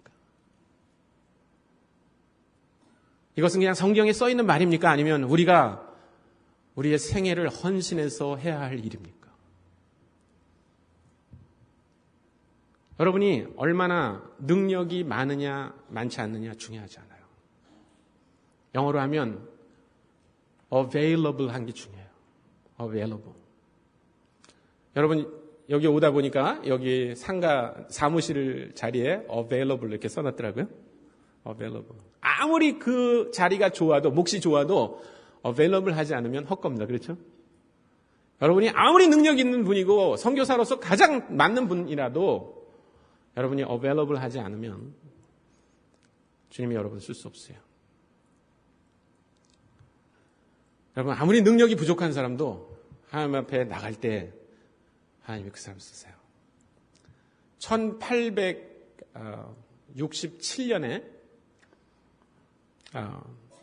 완조라고 하는 곳이 있는데, 완조라고 하는 중국의 상하이 밑에 완조라고 하는 곳에 어떤 사람이 나타났습니다. 영국 사람이에요. 그 사람이 조지 스토트라고 하는 사람입니다. 조지 스토트라고 하는 사람. 이 조지 스토트라고 하는 사람은 다리가 한 짝이 없는 사람입니다. 목발을 짚고 다니는 사람이에요. 이 조지 스토트가 중국 네이지 선교회 나는 중국 선교사가 되겠습니다. 그리고 허입 신청서를 냈어요. 그런데 건강진단서에 보니까 다리가 하나밖에 없는 사람이라는 게 써 있어요. 그래서 그 서류는 그대로 반송이 됐습니다. 그 사람한테. 당신은 우리가 생각하는 선교사 자격에 맞지 않습니다. 그래서. 조지 스토트는 뭐가 문제인지 알고 있었어요. 그래도 조지 스토트는 예수님께서 나를 이방 사람들에게 보내시기로 했다고 하는, 이 먼 곳에 있는 족속에게 보내시기로 했다고 하는 확신이 있었어요. 그래서 그는 서류를 다시 해서 또 보냈습니다. 이사님들이 서류를 검토했어요. 그리고 당신은 안 되겠습니다. 그리고 서류를 또 반송시켰어요. 이 사람 포기하지 않았어요. 또 서류를 만들었어요. 그래서 올려보냈어요. 이사들이 여기 골치 아픈 사람이 하나 있습니다. 그래서 허슨 테일러에게 얘기했어요. 그래서 허슨 테일러가 그 사람을 만났습니다. 조지 스토트에게 물었습니다. 당신을 우리가 받지 않으려는 이유를 아시죠? 알고 있습니다. 우리는 내지로 들어갈 것입니다. 거기는 여러분을 보호해줄 영사도 없고 아무것도 없습니다. 거기서 내란이 일어나면 당신은 도망갈 수 없습니다. 이 조지 스토트가 뭐라 하냐면 I don't intend to run. I don't intend to run. 도망가지 않겠다. 그 사람은 죽을 각오를 하고 헌신한 사람.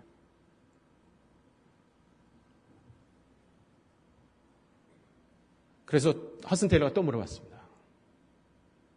아니, 다리가 멀쩡한 두 사람도 가지 않으려고 하는데 왜 다리가 하나밖에 없는 당신이 가려고 합니까? 조지 스토트가 얘기했습니다. 다리가 둘 있는 건강한 사람들이 안 가지 않습니까? 저라도 가야죠. 그래서 허슨 테일러는 두말하지 않고 조지 스토트를 허입했어요. 그리고 이 조지 스토트를 중국 방언 중에서도, 중국 내에 있는 여러 가지 지방 방언 중에서 가장 배우기 어려운 원조로 보냈어요. 이 사람을요. 그래서 조지 스토트가 원조의 말을 다 배웠습니다. 다 배웠어요. 그리고 그가 복음을 전하기 시작했어요. 여러분 아시죠? 동양 사람들은 핸디캡 있는 사람을 존중하고 도와주는 게 아닙니다. 돌 던지고 욕해요. 이 사람도 돌멩이 맞고 욕 먹고 그랬어요. 다리가 하나밖에 없다고 하는 이유로. 그 사람은 도망가지도 않았고 사람들에게 복음을 전했어요. 지금 원조에 교회가 제일 많은 거 아세요? 거기는 가정교회도 교회를 이렇게 십자가를 지붕에 드러내놓고 있습니다. 그래서 모든 사람들이 원조를 뭐라 그러냐면 중국의 예루살렘이라고 그럽니다. 그 한 사람의 헌신으로 말미암아 그렇게 배우기 어려운 원조 방언을 공부하면서 다리가 하나밖에 없는 그 사람이 자기를 헌신했을 때 어마어마한 일이 벌어지는 걸 볼 수 있어요. 저는 점점 우리 교회에서 이 헌신이란 말, 이것이 이렇게 사라져가는 걸 봐요. 1년만 헌신해도, 1년만 단기 선교 하라고 막 그 얘기예요. 여러분 사실 1년 단기 선교는요, 요즘이나 의미가 있지. 옛날 허슨 테일러가 영국에서 중국에 올 때 6개월 배 타고 온 거 아세요? 그러니까 그때 1년 단기 선교 헌신하면 배 타고 상하이 와서 사진 하나 찍고 다시 돌아가는 거예요. 그 당시 선교사들은요, 15년, 20년 동안 안식년이라는 걸 몰랐어요. 병이 나서 본국에 가는 경우가 대부분이었습니다. 왜 교회에서는 헌신이 사라집니까? 그러면 이 세상에서 헌신이 다 사라진 것이냐? 아니에요. 헌신이라는 말은 있습니다. 다만 어떤 때 교회에서, 특히 선교 쪽에서 이것을 발견하기 어렵다는 게 제 슬픔입니다. 제가 마지막 이 얘기만 하고 내려가겠습니다. 제가 한국에 와서 어느 날 TV를 보는데 충북대학에 있는 어떤 배씨 성을 가진 교수, 저는 배 교수라는 것밖에 기억이 안 나요. 그 이름이 있었지만 이름은 기억이 안 납니다. 그 배 교수라는 사람의 르뽀를 해줬어요. 근데 굉장히 인상적이어서 제가 계속 소파에 앉아서 그걸 보았습니다. 이 배 교수는 충북대학교 유전공학 교수입니다. 근데 이 사람이 어떤 연구를 하고 싶었냐면 우리 그 위암 환자의 체내에서 분비되는 액 속에 어떤 것이 위암을 발생시키나를 알아보고 싶었어요. 그 발생시키는 요소, 그거를 알아내는 게 이 사람의 그 연구 과제였습니다. 근데 여러분이 알겠지만 유전공학 연구는요, 돈이 많이 드는 겁니다. 그렇죠? 아시죠? 여러분이 저 황우석 박사 건 보시고 아셨죠? 예, 몇백억이 드는 그런 건도 있어요. 그래서 이 사람이 프로포즈를 만들어서 정부에다 올렸습니다. 연구 보조를 해달라고. 그런데 기각됐어요. 그래서 이 사람이 또 보완을 해서 올렸어요. 또 기각됐어요. 7번 올렸는데 기각됐어요. 대한민국도 대단한 나라입니다. 네. 그러니까 이 사람이 확신이 있었기 때문에 동경대학에 있는 일본 교수한테 편지를 보냈어요. 내가 이런 프로포저를 가지고 연구를 하려고 그러는데 나하고 공동 연구를 하겠냐? 여러분, 일본 교수는 땡 잡은 겁니다. 그렇죠? 연구하는 사람에게 제일 어려운 건 뭐예요? 연구 과제 찾아내는 겁니다. 과제 찾아내고 프로포즈를 만들면 반응한 거 아닙니까? 그런데 일본 교수는요, 그냥 땡 잡은 거예요. 배 교수 때문에. 그래가지고 이 사람들이 연구를 했는데 좋은 결과가 나왔어요. 아주 좋은 연구 결과가 나왔기 때문에 이것을 국제학술지에다 올렸습니다. 그래서 유명해졌어요, 이 두 사람이. 그 배 교수하고 일본 교수가. 그랬더니 싱가포르 국립대학에서 이 두 사람을 리서치 패컬티로 초청했어요. 대단한 조건을 주고, 파격적인 조건을 주고 두 사람을 초청했습니다. 한 사람은 동경대학 교수입니다. 또 한 사람은 충북대학 교수입니다. 여러분, 여기 충북대학 나온 사람은요, 나중에 저를 한 대 때리세요. 네. 제가 충북대학 깔보려고 말씀드리는 거 아니에요. 여러분, 충북대학하고 싱가포르 국립대학하고 비교됩니까? 안 됩니까? 다 충북대학 나오셨나 봐. 죄송한데 싱가포르 국립대학이나 도쿄대학은 뭐 랭킹 100위 그러면 들어가는 대학이에요. 알기 쉽게 말하면. 충북대학은 그렇지는 않습니다. 충북대학 나온 분한테는 좀 죄송합니다. 그런데 이 동경대학 교수는 그 초청에 응해서 가기로 했어요. 근데 배 교수는 안 가기로 했어요. 그래서 이 리포터가 묻습니다. 마이크를 들이대고, 배 교수님, 그 싱가포르 국립대학이 그렇게 좋은 조건으로 초청을 했는데, 리서치 패컬티로 초청을 했는데 왜 안 가셨는지 이유를 좀 대주시겠습니까? 그러니까 이 사람이 이렇게 말해요. 제가 싱가포르 국립대학의 초청을 거부한 것은 이유가 단 하나입니다. 좀 궁금했어요. 뭘까? 그것은 앞으로 유전공학의 메카가 싱가포르이 아니라 한국이 될 거라고 믿기 때문에 그렇습니다. 얼마나 당찬 대답입니까?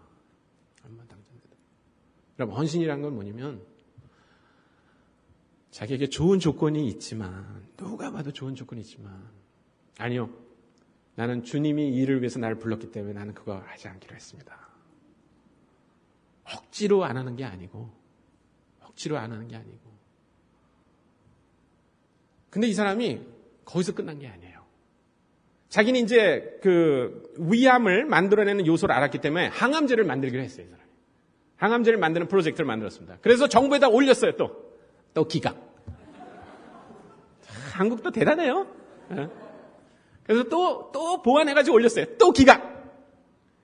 근데 이제는 동경대학 교수도 없잖아요. 네? 그렇다고 싱가포르 대학하고 하자고 그럴 수도 없는 거고. 그런데 자기는 하기로 했어요. 그래서 연구실을 만들었더라고요. 기자가 배 교수하고 연구실 들어갑니다. 연구실을 아주 잘 만드셨네요. 그러면 누가 출연을 했습니까? 누가 돈을 댔습니까? 꼭 아실 필요 없을 것 같은데요. 말 안 해요. 계속 리포터가 몇 번을 질문했어요. 그랬더니 이 배 교수가 뭐라고 대답하냐면, 얼마 전에 아버님이 돌아가셨습니다. 그리고 집을 한 채 남기고 가셨는데 그 집을 팔았습니다. 여러분, 헌신이라고 하는 것은 자기가 하는 일이 너무나 의미가 있기 때문에 자기가 준 아버지 집도 팔아서 다 그것에 올인할 수 있는 게 헌신이에요. 나는 깜짝 놀랐어요. 그 사람은 그거로 끝난 게 아니에요. 자기 혼자는 역부족이라고 생각하니까 미국에 와 있는 유수한 대학이나 한국계 유전공학 교수들한테 편지를 보냈어요. 나하고 같이 일하자고. 충북대학에 와서 나하고 이거 연구를 같이 하자고. 아무도 대답하지 않았어요.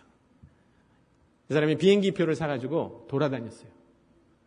하버드와 예일과 좋은 대학들을 다 다녔어요. 그래서 예일인가 하버드에서 한 명이 충북대학으로 왔어요. 한국계 유전공학 교수가. 그래서 그 사람한테 또 기자가 마이크를 들여대고 물어봅니다. 당신은 여기 왔을 때 좀 느낌이 있었을 텐데 소감을 좀 얘기해 주시죠. 이 양반이 그러더라고요. 저는 배 교수가 지난번에 그 아주 국제 학술지에다 발표를 해서 이번에 그 새로 하는 프로포절에는 굉장히 시설이 좋을 줄 알았습니다. 그러더라고요. 시설이 비교가 안 되겠죠. 그래서 물어봅니다. 그러면 당신은 돌아가겠습니까? 아니요. 나는 배 교수의 열정에 탄복한 사람입니다.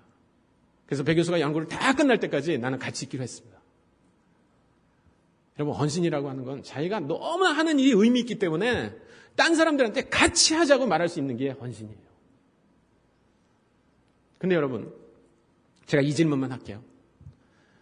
그 배 교수의 연구가 성공했는지 안 했는지 난 지금도 몰라요. 그거 본 지 한 3, 4년 전이니까. 그런데 성공을 했다고 그럽시다. 그래서 배 교수가 항암제를 만들었어요.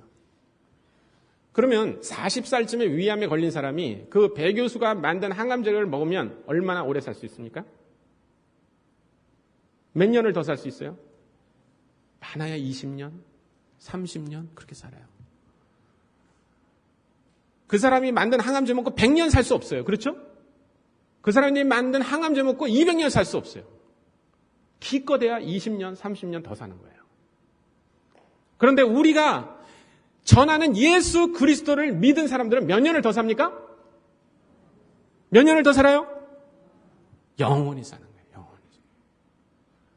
그 사람들에게 영원히 살게 하자고 우리가 헌신하는 것이 항암제 만드는데 바치는 헌신만 못합니까?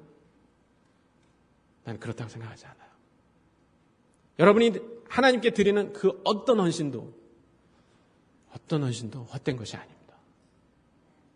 함께 기도합시다.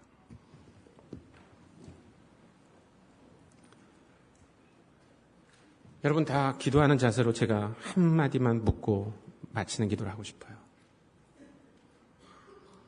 여러분 여기 흩어진 이 사람들, 흩어진 사람들의 세 가지 성격에 대해서 우리가 얘기했어요. 그 사람들 전염성 있는 사람들, 예수님을 경험한 사람 전염성 있어요. 그 다음에 이 사람들은 타문화, 자기가 가지고 있는 문화를 기꺼이 내려놓고 다른 사람들에게 갈 수 있었던 사람들. 세 번째는 이 사람들은 헌신한 사람들.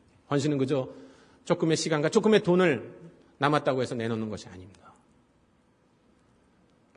나는 어떤 때 배 교수 같은 사람을 볼 때 얼마나 부끄러운지 몰라요. 제 모습을 볼 때, 제 모습과 비교했을 때 그렇게 말하는 것입니다. 나는 우리가 헌신할 만한 이유가 있다고 생각합니다. 그것이 선교사가 되는 거라도 하나님, 내가 가지고 있는 것은 보잘것 없는 것입니다. 아마 조지 스토트는 그렇게 말했을 거예요. 하나님은 멀쩡한 사람도 할 수 없는 일을 조지 스토트를 통해서 했어요. 중국에서. 여러분 하나님께 한번 오늘 밤 그렇게 기도하지 않으시겠어요? 하나님 어떤 거를 요구하셔도 주님 그것은 아까운 일이 아닙니다. 그냥 조용한 소리로 여러분이 기도했으면 좋겠어요. 통성기도 하지 말고 조용하게 하나님의 음성을 들으면서 여러분이 한 1, 2분 기도한 다음에 제가 기도를 마치겠습니다.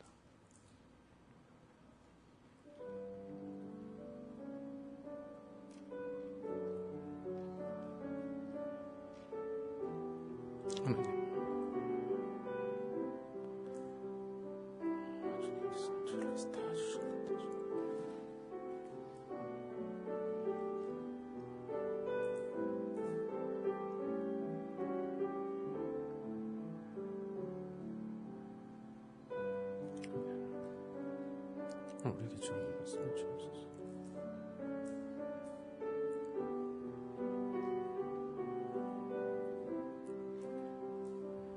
오늘 여러분들 중에 나는 그동안에 그렇게 전염성 있는 사람으로 살지 못했습니다. 나는 그동안에 나와 코드가 다르고 문화가 다른 사람들에게 관심 갖지 못했습니다.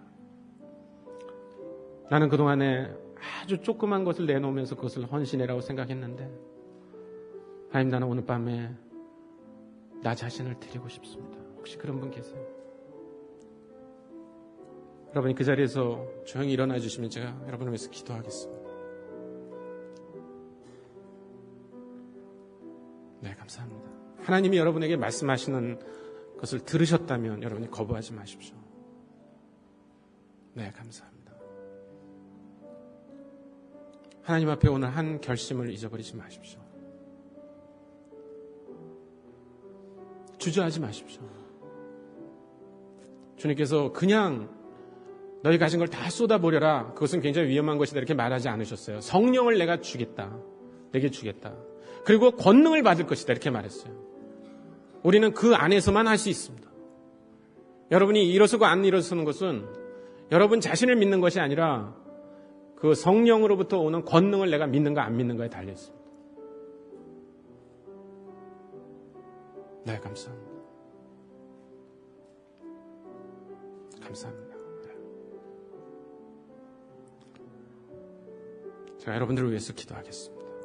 하나님 아버지, 오늘 귀한 형제자매들이 아버지 하나님이 사도행전에 나타난 흩어진 사람들처럼 하나님 앞에서 그렇게 전염성 있는 그리스도인을 살겠다고, 헌신된 그리스도인으로 살겠다고, 그리고 문화를 초월한 그런 사람으로 살겠다고 결심했습니다.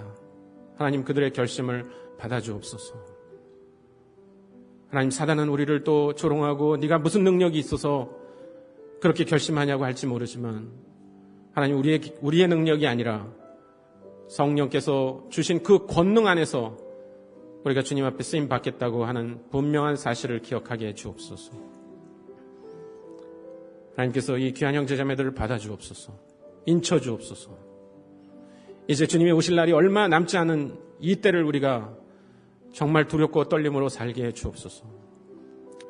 아버지 하나님, 또 오늘 일어서서 결단하지 못했지만 여전히 그 마음속에 성령께서 얘기하시는 그 메아리가 울려 퍼지고 있는 그 형제 자매들을 주님 사랑해 주시고 인도해 주옵소서. 그래서 어느 날 그들도 똑같이 이 흩어진 사람들처럼 자기 생애가 하나님 앞에 쓰임 받았다고 하는 것만으로 기뻐하게 해 주옵소서. 나머지 모든 선교대회 기간을 주님의 손에 의탁드립니다. 하나님께서 계속 말씀해 주시고 우리에게 더 큰 비전을 허락해 주옵소서. 감사드리며 예수 그리스도의 이름으로 기도했습니다. 아멘. 으로 기도했습니다. 아멘. 으로 기도했습니다. 아멘. 으로 기도했습니다. 아멘. 으로 기도했습니다. 아멘.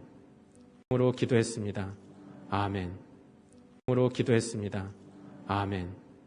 으로 기도했습니다. 아멘. 으로 기도했습니다. 아멘. 으로 기도했습니다. 아멘.